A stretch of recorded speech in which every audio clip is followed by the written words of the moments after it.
Okay, so it's getting really frustrating not to talk about this because I wanted to ignore it, believe me, trust me. But right now there's a lot of backlash online where people are trashing Anakin's face in his Ahsoka series debut. He appeared in episode 4, as you remember. Just before the end credit scenes, the final scene featured the first meeting between Ahsoka and Anakin. There's a lot I need to deconstruct for a lot of people to understand what is actually going on here and why his face kinda looks weird. Admittedly, yes, of course, his face is de-aged. In contrast with what we saw in the Obi-Wan series, his face wasn't tampered with. And if you think about it really, I mean, if you really stop and think about it, that was much more distracting than this Anakin, because he was supposed to be Attack of the Clones Anakin, so he is much younger there, but he looks a bit older because they didn't de-age it. Now they are de-aging him to make him look a younger Revenge of the Sith Anakin, and people are still complaining. We're gonna talk about it in this video. Why it is important for Anakin to have a bit of a weird face, why I think it's done on purpose, because later we're going to talk about Luke Skywalker's de-aged face and why that looked beautiful in the Book of Boba Fett. Let's start with Anakin. So his face is de-aged and it absolutely shows. Why is that? Let's start with who is he meeting. As I said, he is meeting Ahsoka Tano right now, his former apprentice. The only time these two have been together was in animated form. So Anakin back in the day with Ahsoka was a 3D model. Don't you think that ILM did this on purpose a bit because they want to blend between the animation Anakin and the real Anakin? To me, it makes perfect sense for this Anakin not to have a ultra super duper realistic face. With Luke, they used a stand-in face, another actor, and digitalized his face to look like Luke, and it looked beautiful. With this, they actually used Hayden Christensen. Don't you think that they would be able to de-age Hayden perfectly? But I think they did it on purpose. I think that they left a blend of animation and real just so that our mind could comprehend this meeting. This is the first time these two characters together are transitioning from 3D to the real world. That was, by the way, a pun, world between worlds. So anyway, I'm not funny, but let's plow ahead. There's another major hint that a lot of people are missing in this backlash, as I made a video yesterday, and a lot of people are on board with this because there's a lot of signs this isn't the real Anakin. That's why his face looks weird. It is manifested. It makes perfect sense that his face is kind of weird and wobbly, and why he is wearing a different lightsaber than Anakin's. These two things are a major flag. They are connected.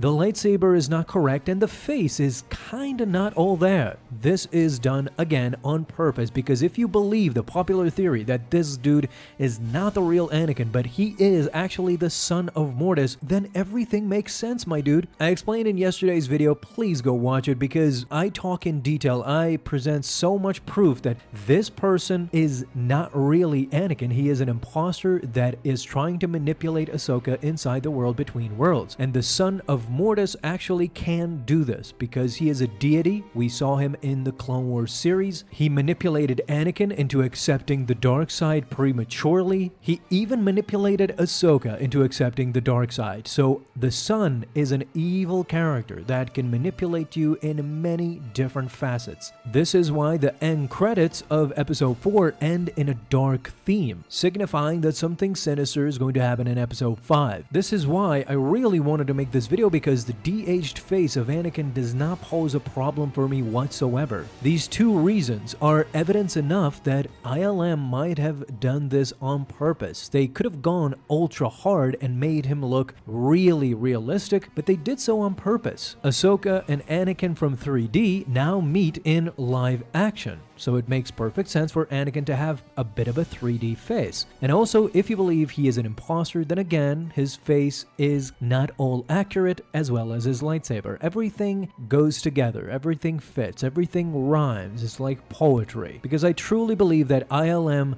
has done amazing things, and this is purely evident in the Book of Boba Fett with Luke Skywalker. The best things to come out of the Book of Boba Fett, ironically again, it is Luke Skywalker. The difference, of course, is that this time around, Luke's face looked gorgeous, beautiful, and absolutely stunning. I remember at the time when The Mandalorian finale came out and Luke made his cameo. We were all caught up with Luke's cameo, so much so that I remember making a video that I don't care that Luke's face looks kinda janky. It was just the sheer presence, the sheer comeback of the marvelous Jedi. After seeing Luke like a curmudgeon old man in the sequels, we were all happy to see a young Luke Skywalker back in action. But unlike Luke's brief cameo in The Mandalorian, this time around in the Book of Boba Fett, he had a much larger presence and a bigger role to play. In fact, Episode 6 mostly focused on Luke Skywalker and Grogu. With more screen time for Luke Skywalker, of course, came many more challenges. In The Mandalorian, he came out for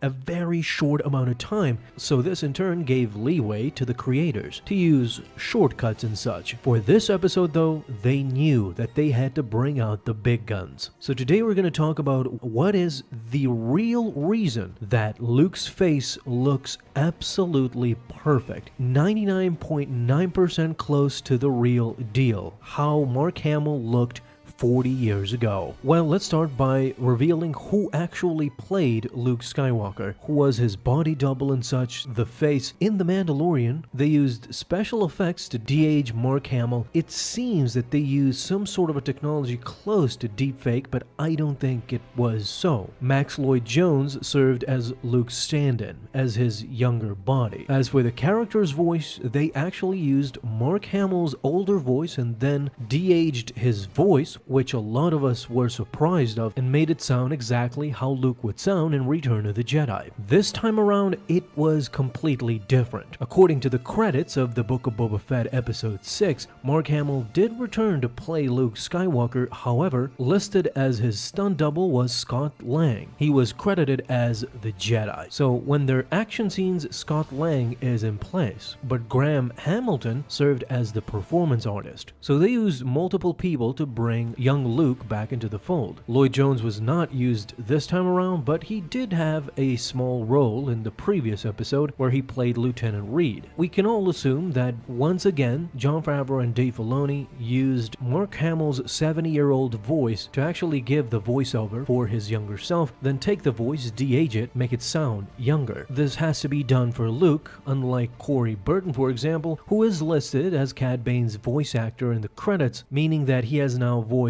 Cad Bane both in the animated series and in live action. But Luke Skywalker undeniably looks better in the Book of Boba Fett than in The Mandalorian. Many thought that this has to do with the performance artist, Max Lloyd Jones, while a very good Luke Skywalker stand-in. Perhaps that was the reason why Luke looked kind of weird in The Mandalorian Season 2 finale. So is the real reason Luke looks great in the Book of Boba Fett because of the actor used or because of something else? Well, I think undoubtedly it is Lucasfilm hiring Shamook, the YouTuber that made a deepfake of Luke Skywalker immediately after the cameo came out in The Mandalorian. Lucasfilm used de-aging technology, bringing back Mark Hamill and inserting a young face. They did this with Tarkin and with Leia in Rogue One, but CGI involves 3D work as well. It is pretty complicated to go in, but deepfakes do not use 3D. They actually use imagery, and this is what Shamook did. I can assume that every single one of you have seen the viral video that he uploaded almost a year ago. Immediately it went viral, and it shows side by side Luke Skywalker's original face in The Mandalorian and now an improved deepfake by Shamook. Lucasfilm of course saw this potential, and now we understand why they hired Shamook, because they were planning to create an episode in the Book of Boba Fett devoted solely to Luke and Grogu training together. Since they had this in mind, they knew that they needed to perfect Luke's face even more so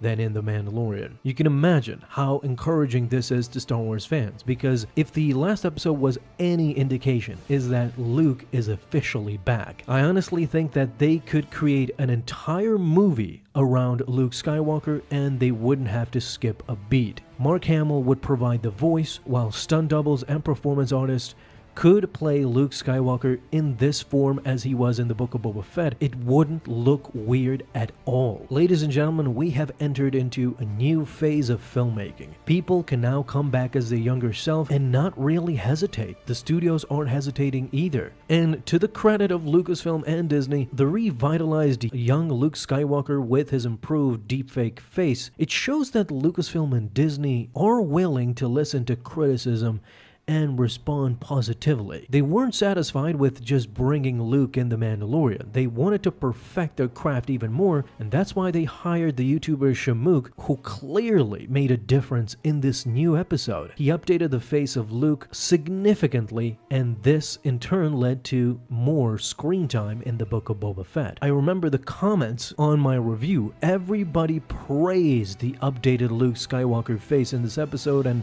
his performance.